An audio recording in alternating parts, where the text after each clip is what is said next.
कहानी शुरू होती है और हम नुन्नीलाल को देखते हैं जो कि अपने रूम में अकेला बैठा घचाघच वाली फिल्में दिख रहा होता है। अब वो अपनी हाथ गाड़ी चलाने वाला होता है कि तभी वहाँ पर उसका बाप आ जाता है। वो नुन्नीलाल से कहता है कि मैं 2 दिन के लिए बाहर जा रहा हूँ, तो तुम अपनी मॉम का ध्यान रखना, अपनी बहन से झगड़ा मत करना और मेरे ड्रोन को तो भूलकर भी हाथ मत लगाना। नुन्नीलाल बोलता है कि ठीक है। बाप कहता है कि बस इतना ही, आकर मेरे गले नहीं मिलोगे। नुन्नीलाल कहता है कि वापस आने पर 2 बार मिल लूंगा। अब उसका बाप कमरे की हालत देखकर समझ जाता है कि उसका बेटा घचाघच वाली फिल्में देख रहा था, जिस वजह से उसकी लुल्ली खड़ी हो गई है। वो हंसते हुए कहता है कि तुम अब बड़े हो चुके हो, ऐसा लग रहा है कि कल की ही बात है, मैं तुम्हें हॉस्पिटल से घर लाया था और आज तुम खुद अपनी हाथ गाड़ी चला रहे हो। नुन्नीलाल शर्माते हुए कहता है कि नहीं, ऐसा कुछ नहीं है।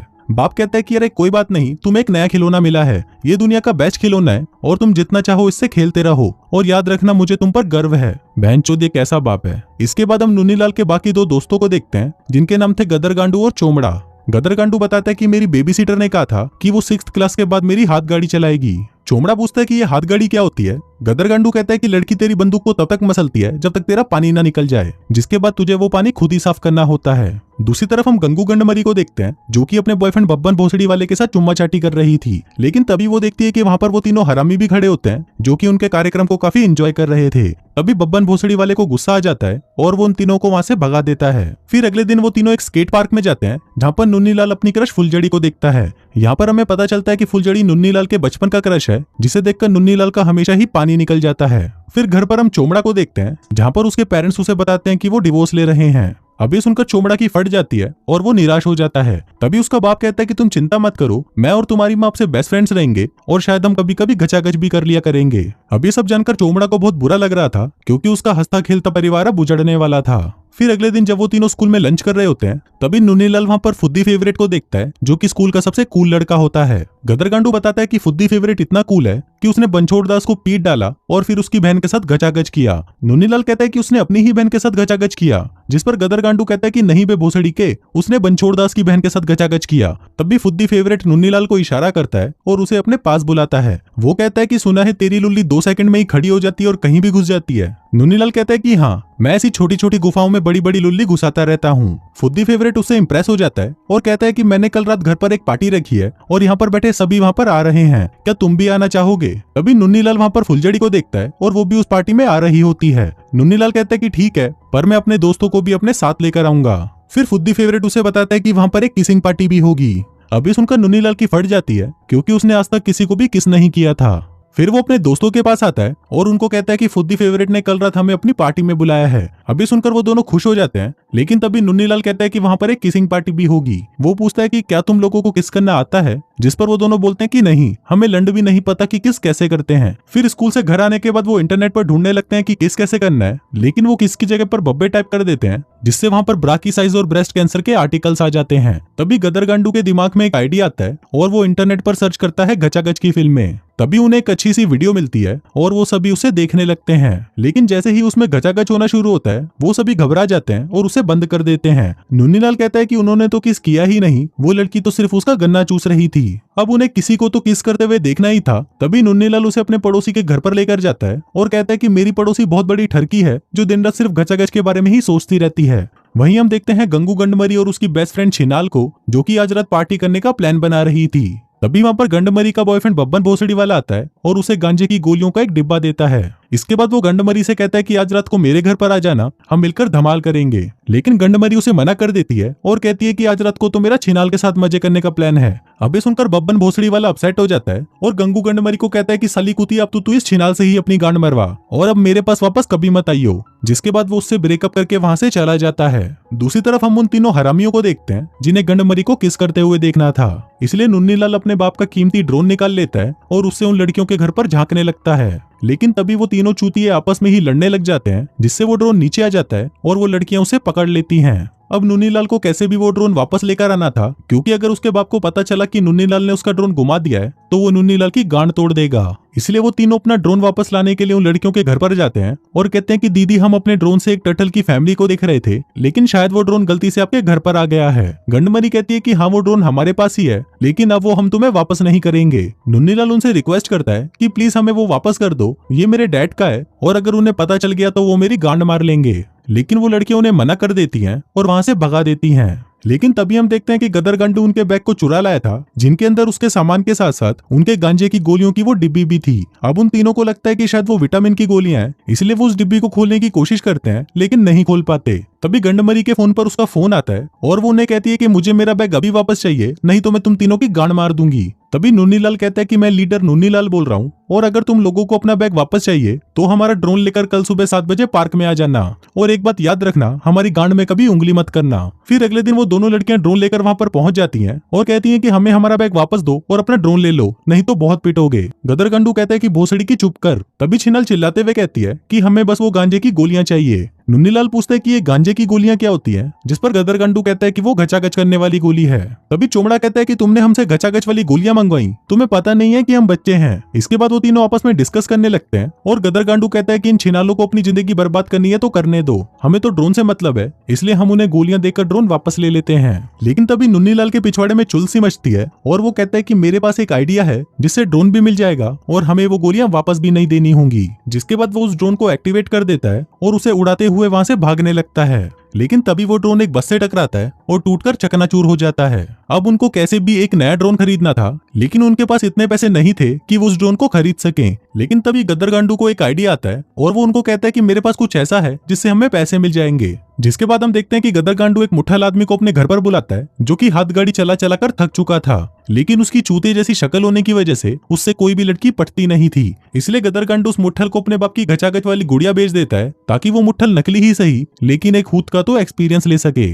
अब उन तीनों के पास ड्रोन लाने जितने पैसे आ चुके थे, इसलिए वो ड्रोन को लेने के लिए शॉप की तरफ निकल पड़ते हैं। लेकिन तभी रास्ते में उन्हें गंडमरी और छिनाल मिलती हैं, जो कि उनसे वो गांजे की गोलियां लेने के लिए उनके पीछे पड़ जाती हैं। वो तेजी से भागने लगते हैं, लेकिन छिनाल भी अपनी गंड का पूरा जोर लगाकर उनके पीछे भागती है। तभी भागने के दौरान चोमड़ा एक वैन से टकरा जाता है और उसका एक हाथ टूट जाता है। फिर छिनाल भी वहां पर आ जाती है, लेकिन तभी नुन्नीलाल शोर मचाने लगता है कि ये लड़की हमारी लुल्ली को छू रही थी और कह रही थी कि इसे बड़ा करके दिखाओ। छिनाल कहती है कि नहीं, ये झूठ बोल रहे हैं। लेकिन तभी सभी लोग वहां पर इकट्ठा हो जाते हैं, जिससे छिनाल की गांड फट जाती है और वो भड़वी को लेकर वहां से भाग जाती है। फिर वो दोनों चोमड़ा को लेकर एक सुनसान गली में जाते हैं और इंटरनेट पर देखने लगते हैं कि टूटे हुए हाथ को कैसे जोड़ा जाता है। जिसके बाद वो चोमड़ा को जमीन पर लिटा देते हैं और फिर वो दोनों मिलकर उसके हाथ को जोर से खींचते हैं, जिससे उसका टूटा हुआ हाथ फिर से जुड़ जाता है। इसके बाद वो चोमड़ा की दर्द की दवाई लेने के लिए एक स्टोर में जाते हैं, लेकिन तभी वहां पर एक पुलिस ऑफिसर आ जाता है। अब उस पुलिस वाले को देखकर उन दोनों की फटने लगती है और फिर चोमड़ा नुन्नीलाल से कहता है कि हमारे पास घचाघच की गोलियां हैं और अगर इस पुलिस वाले को पता चल गया तो ये हमें उठाकर जेल में डाल देगा।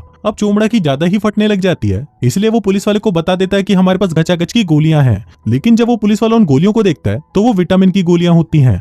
अब पुलिस वाले को लगता है कि शायद ये बच्चे उसका चूतिया काट रहे हैं, इसलिए वो उन्हें वहां से भगा देता है और उन गोलियों को अपने पास रख लेता है। इसके बाद वो तीनों मॉल पहुंचते हैं और भागते हुए उस शॉप पर जाते हैं जहां से उनको वो ड्रोन खरीदना था। लेकिन वहां पहुंचते ही उन्हें पता चलता है कि वो ड्रोन खत्म हो चुका है और जो आखिरी पीस बचा था वो कोई 2 लड़कियां खरीद कर अपने साथ ले गईं। अब वो तीनों समझ जाते हैं कि वो ड्रोन वो दोनों छिनाली लेकर गई होंगी, इसलिए वो उनसे ड्रोन लेने के लिए उनके पास जाते हैं। अब क्योंकि उन तीनों ने गांजे वाली गोलियां उस पुलिस वाले को दे दी थी, तो वो दोनों लड़कियां कहती हैं कि अब तुम्हें वो गोलियां हमारे लिए खरीद कर लानी होंगी, जो कि अब बब्बन भोसड़ी वाले के पास है। अब नुन्नीलाल ये करने के लिए मान जाता है, लेकिन बाकी के 2 उसे ऐसा करने से मना कर देते हैं। लेकिन नुन्नीलाल उन्हें जैसे तैसे करके मना लेता है और फिर अगले दिन वो सभी गांजे की गोलियां लेने के लिए बब्बन भोसड़ी वाले के घर पर जाते हैं। वो घर के अंदर जाते हैं और कहते हैं कि हमें बब्बन भोसड़ी वाले से मिलना है। फिर कुछ देर बाद वहां पर बब्बन भोसड़ी वाला आता है, लेकिन जब उसे पता चलता है कि उन्हें यहाँ पर गंडमरी ने भेजा है तो वो उन्हें गोलियां देने से मना कर देता है और कहता है कि अगर उसे गोलियां चाहिए तो यहाँ पर आकर मेरा केला चूसे। अभी सुनकर नुन्नीलाल को गुस्सा आ जाता है और वो कहता है कि गंडमरी तेरा केला तभी चूसेगी जब उसका मन होगा। अब बब्बन भोसड़ी वाला उन्हें वहां से भगा देता है, लेकिन नुन्नीलाल गोलियां लिए बगैर वहां से जाना नहीं चाहता था, इसलिए वो अपनी एक टॉय गन निकाल लेता है और कहता है कि भोसड़ी के मुझे वो गोलियां अभी चाहिए, नहीं तो मैं इस बंदूक से शूट करके तेरे दोनों टट्टे फोड़ दूंगा। अभी देखकर बब्बन भोसड़ी वाले की फट जाती है और वो उन्हें गोलियां देने के लिए तैयार हो जाता है, लेकिन तभी नुन्नीलाल से गलती से वो गन चल जाती है और बब्बन भोसड़ी वाला वहीं बेहोश हो जाता है। अभी उसके सभी लौंडे उन बच्चों को पकड़ने के लिए उनके पीछे पड़ जाते हैं, लेकिन वो बच्चे जैसे तैसे करके अपने आप को बचा लेते हैं और सभी के टट्टे फोड़ते हुए गोलियां लेकर वहां से भाग जाते हैं। इसके बाद नुन्नीलाल वो गोलियां उन लड़कियों को दे देता है और उनसे वो ड्रोन ले लेता है, पर तभी उसे उसके बाप का फोन आता है जो उसे कहता है कि वो 15 मिनट में घर पहुंचने वाला है। अभी सुनकर नुन्नीलाल की फट जाती है, क्योंकि वो घर से 6 किलोमीटर दूर थे और उन्हें पैदल घर पहुंचने में कम से कम आधा घंटा लगना था। तभी नुन्नीलाल को एक आइडिया आता है और वो उस ड्रोन को उड़ाता हुआ उसे भगाकर अपने घर पहुंचा देता है। लेकिन घर के सभी दरवाजे लॉक थे, तो वो उस ड्रोन को चिमनी से अंदर पहुंचाने की कोशिश करता है, पर चिमनी के अंदर जाने से उस ड्रोन के कैमरे पर धूल लग गई थी, जिससे नन्हीलाल को कुछ दिखाई नहीं देता और वो उस ड्रोन से पूरे घर को बर्बाद कर देता है, लेकिन उसको उसकी जगह पर पहुंचा देता है। अब नन्हीलाल खुशी के मारे नाचने लगता है और कहता है कि मैं इस ब्रह्मांड का सबसे बेस्ट पायलट हूँ। लेकिन वहीं जब उसके डैड घर के अंदर पहुंचते हैं तो अपने घर की ऐसी हालत देखकर वो तुरंत नन्हीलाल को फोन लगाते हैं और उसे कहते हैं, तू एक बार घर तो आ, फिर देख मैं तेरी कैसे गांड मारता हूँ। अब इससे नन्हीलाल नाराज हो जाता है और वो गुस्से में गदर गांडू और चोमड़ा से लड़ाई कर बैठता है। गदर गांडू कहता है कि तू उस फुलझड़ी के लिए हमसे झगड़ा कर रहा है, जो कि साली एक नंबर की छिनाल है और सबका मुंह में लेती है। अब ये सुनकर नन्हीलाल को गुस्सा आ जाता है और वो कहता है कि वो कोई छिनाल नहीं, मेरा सच्चा प्यार है। जिसके बाद वो गदर गांडू को मारने लगता है। हम देखते हैं कि उन तीनों के बीच में जो भी दोस्ती थी वो खत्म हो जाती है और वो रोते रोते वापस अपने घर चले जाते हैं। फिर घर पहुंचते ही नन्हीलाल का बाप उस पर बरस पड़ता है और कहता है कि अब से 1 महीने के लिए तुम्हारा बाहर जाना बंद, दोस्तों से मिलना बंद, गचागच की फिल्में देखना बंद, मुट्ठ मारना बंद, और अब से तुम मुझे अपना बाप भी मत कहना। वहीं चोमड़ा भी घर जाकर अपने पेरेंट्स को सारा सच बता देता है कि उसने ड्रोन के लिए घचाघच वाली गोलियां खरीदी और साइकिल चलाते वक्त उसका हाथ भी टूट गया था। लेकिन उसके पेरेंट्स उस पर विश्वास नहीं करते और कहते हैं कि बेटा इतनी लंबी लंबी मत फेंका करो। फिर उसी रात हम नन्हीलाल को देखते हैं जो कि उदास बैठा था, क्योंकि आज उसे पार्टी में जाना था लेकिन वो नहीं जा पाएगा। पर तभी वहां पर चोमड़ा आ जाता है और उसे कहता है कि जो हुआ उसे भूल जाओ, हम तीनों बेस्ट फ्रेंड्स हैं और हमेशा साथ रहेंगे। जिसके बाद वो दोनों चुपके से वहां से बाहर निकलकर पार्टी में जाने लगते हैं। फिर रास्ते में उन्हें गदर गांडू मिलता है, जिससे नन्हीलाल अभी भी नाराज था, लेकिन चोमड़ा जैसे तैसे करके उन दोनों में फिर से दोस्ती करा देता है और फिर वो तीनों उस पार्टी में चले जाते हैं। फिर पार्टी में पहुंचकर वो देखते हैं कि यहाँ पर तो हवस का नंगा नाच चल रहा है। तभी वहां पर फुलझड़ी की बेस्ट फ्रेंड छिपकली आती है और नन्हीलाल को फुलझड़ी से मिलवाती है। अब फुलझड़ी को भी नन्हीलाल पसंद आ जाता है और उन दोनों के बीच में काफी अच्छी दोस्ती हो जाती है। इसके बाद किसिंग गेम शुरू होता है, लेकिन उन सभी को आपस में किस करता हुआ देखकर चोमड़ा को अजीब फील होने लगता है, इसलिए वो ऊपर जाकर वीडियो गेम्स खेलने लग जाता है। फिर गेम वापस शुरू होता है और बॉटल स्पिन की जाती है, लेकिन इस बार वो बॉटल गदर गांडू और फुलझड़ी पर रुकती है। मतलब अब गदर गंडू को फुलझड़ी को किस करना पड़ेगा, लेकिन फुलझड़ी तो उसकी भाभी लगती थी, इसलिए वो उसे किस करने से मना कर देता है और वहां से जाने लगता है। अभी देखकर सभी उसे फट्टू फट्टू बुलाने लगते हैं, लेकिन तभी नन्हीलाल उसके पास जाता है और उसे कहता है कि तू फट्टू नहीं है और तू इन बहन के लोड़ों की बातों पर ध्यान मत दे। फिर गदर गंडू कहता है कि तू भी इस चूतिया गेम को छोड़ और सीधा जाकर अपनी होने वाली आइटम को किस कर। जिसके बाद नन्हीलाल फुलझड़ी के पास जाता है और उसे पूछता है कि क्या मैं तुम्हें किस कर सकता हूँ। फुलझड़ी कहती है कि हाँ क्यों नहीं। जिसके बाद वो दोनों एक दूसरे को चूसने लगते हैं और इसके बाद से ही उन दोनों की लव स्टोरी की शुरुआत हो जाती है। फिर फिल्म के लास्ट सीन में हम देखते हैं कि गदर गांडू को गाना बहुत पसंद था, इसलिए वो एक सिंगर बन जाता है। वहीं चोमड़ा को लोगों की हेल्प करना पसंद था, तो वो अपने स्कूल के ग्रुप को ज्वाइन कर लेता है, जो कि उन बच्चों की हेल्प करते हैं जिन्हें स्कूल में परेशान किया जाता है। वहीं हम नन्हीलाल को देखते हैं, जिसका कुछ दिनों में फुलझड़ी के साथ ब्रेकअप हो जाता है, जिसके बाद वो छिपकली को अपनी गर्लफ्रेंड बना लेता है। लेकिन कुछ दिनों बाद छिपकली भी उसे छोड़ देती है और एक लड़की के साथ गुफा से गुफा रगड़ने के लिए चली जाती है। लेकिन फिर आखिर में उसे एक और गर्लफ्रेंड मिलती है, जो कि उसे छोड़कर कभी नहीं जाती। वहीं ये तीनों हरामी दोस्त हमेशा साथ रहते हैं और आगे चलकर और भी ज्यादा बकचोदियां करते हैं। और इसी के साथ ही ये फिल्म यहीं खत्म हो जाती है।